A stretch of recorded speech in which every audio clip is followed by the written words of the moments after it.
BRS పాలనలో నిజామాబాద్ రూరల్లో అరాచక పాలన కొనసాగుతుందని బీజేపీ నిజామాబాద్ రూరల్ అభ్యర్థి దినేష్ కులాచారి ఆరోపించారు. ముఖ్యంగా ఎమ్మెల్యే బాచిరెడ్డి రూరల్ను పట్టించుకున్న పాపన పోలేదని మండిపడ్డారు. మంచిచిప్ప గ్రామ రైతులకు ఆగమాగం చేసిన వారిని రోడ్డుపాలు చేసిన ఘనత బీఆర్ఎస్కి దక్కుతుందని అంటున్న దినేష్ కులాచారితో మా నిజామాబాద్ ప్రతినిధి Naveen face to face. Nizamabad రూరల్లో బీజేపీ అభ్యర్థి దినేష్ కులాచారి గత కొన్ని రోజులుగా నిజామాబాద్ రూరల్లో ఇటు ఇంటింటికి ప్రచారం చేస్తూ కూడా ప్రచారం చేస్తున్న పరిస్థితి కనిపిస్తుంది. అయితే ప్రచారం ఎలా కొనసాగుతుంది తెలుసుకునే ప్రయత్నం చేద్దాం. ప్రత్యేకంగా నిజామాబాద్ రూరల్లో గత కొన్ని రోజులుగా ప్రచారం చేపడుతున్న ప్రచారం ఎలా కొనసాగుతుంది, ప్రజలు ఎట్లా ఆలోచిస్తున్నారు? మీరు చూస్తున్నారు, ఉదయం నుంచి మోపాల్ మండలంలో తిరుగుతున్నాం. ఇప్పుడు మనం మంచిప్ప గ్రామంలో ఉన్నాం. ప్రతి తాండాలు ఒక నిమిషం, ప్రతి తాండాలు కానీ ఊళ్ళు కానీ అన్ని కూడా భారతీయ జనతా పార్టీకి బ్రహ్మరథం పడుతున్నాయి. ఈ మంచిప్ప అనేది ముంపు ప్రాంతం.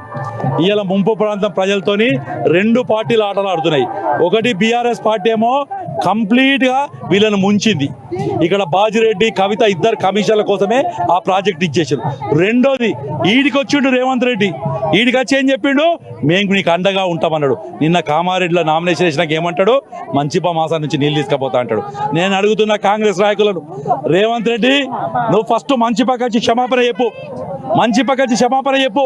మా భూములు మునిగిపోతున్నాయని మేము కొట్లాడితే వచ్చి మాకు భరోసా ఇవ్వాల్సిన ప్రతిపక్ష నాయకుడు ఇలా ఓట్ల కోసం మళ్ళీ కామారెడ్డికి తీసుకుపోతా అంటాడు. కామారెడ్డికి తీసుకుపోయేందుకు వ్యతిరేకంగా రాదు, చెత్మల్ దగ్గర తీసుకుపో కదా. ఈడ నీళ్ళు ఇయ్యరు, ఇలా భూములు ఇచ్చే పరిస్థితి లేదు. వాళ్ళు భూముల కోసం ఒక జేఏసీ ఏర్పడి జైళ్ళకు వచ్చిరు, వాళ్ళు కొట్లాడిరు. ఒక బంజారా బిడ్డ, బంజారా తల్లి గుండెకి చచ్చిపోయింది. ఎంతో మంది ఎన్నో రకాలుగా బాధపడ్డారు. ఇలా మాట్లాడుతున్నారు. ఇలా కాంగ్రెస్ పార్టీ అయినా టీఆర్ఎస్ పార్టీ అయినా ఈ మంచిప ముంపు ప్రాంతాలు నిలబడది. మేము ఒకటే చెప్పాం, అసలు నీళ్లు కావాలంటే ఏం కావాలి?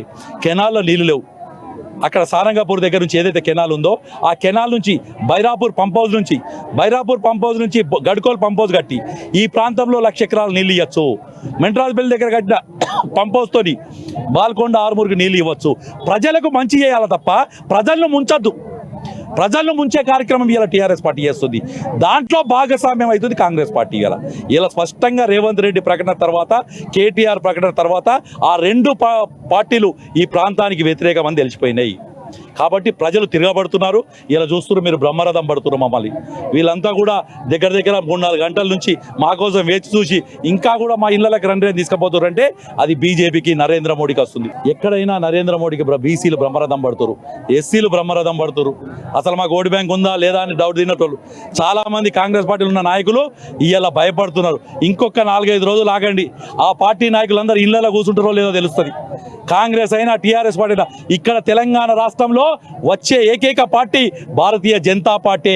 గోల్కొండ కిల్లా మీద ఒక బలహీన వర్గాలు 52% ఉన్న బలహీన వర్గాలకు సంబంధించిన నాయకుడు గోల్కొండ కిల్లా మీద కాషాయ కండవ కప్పుకొని కాషాయ జెండా ఎగరేస్తారని చెప్పి భారతీయ జనతా పార్టీ తరఫు